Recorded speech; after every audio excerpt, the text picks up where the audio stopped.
mettre les pieds dans un avion. Ah bon, d'accord, bon, comme ça, parce que vous avez peur? Voilà.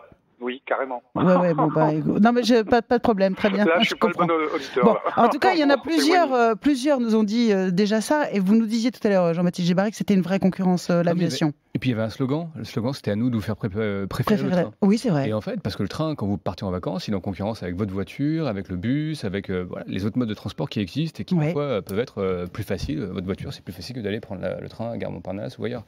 Et par ailleurs, dans le budget de communication, j'imagine qu'il y a aussi quand même l'information aux voyageurs. Qui, elle, pour le coup, n'a pas été... Que vous trouvez claire, transparente Je la trouve en progression, constante, mais néanmoins nécessaire. On part de loin, c'est ça. Christophe Dubois, sur la concurrence avec l'avion? Non, c'est vrai que l'avion, sur certaines lignes, le train concurrence l'avion de manière évidente, notamment sur la ligne Paris-Bordeaux.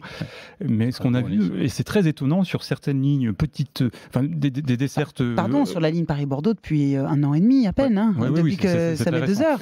Parce qu'il y a 3 ans, ça concurrençait rien du tout, et il y a 7 ans, je vous raconte même pas.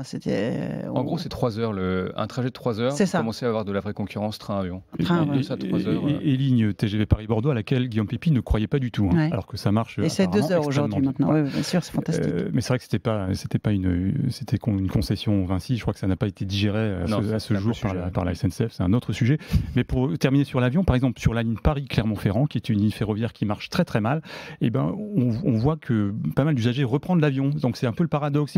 Ces lignes qui paraissaient disparues ou vouées à mourir, je parle des lignes aériennes, voilà, se ressuscitent en quelque sorte parce que on met parfois plus de temps pour faire certaines destinations aujourd'hui en train qu'il y a 30 ans. Oui. Un paradoxe. Jean-Baptiste Djebari, donc député de la Haute-Vienne, donc Limoges, et Paris-Clermont, c'est à peu près pareil. Limoges est très dégradé, vous mettez entre 3h15 et 3h30 avec beaucoup de retard, des irrégularités. Et si vous voulez faire par exemple un aller-retour journée, c'est 7 heures de train.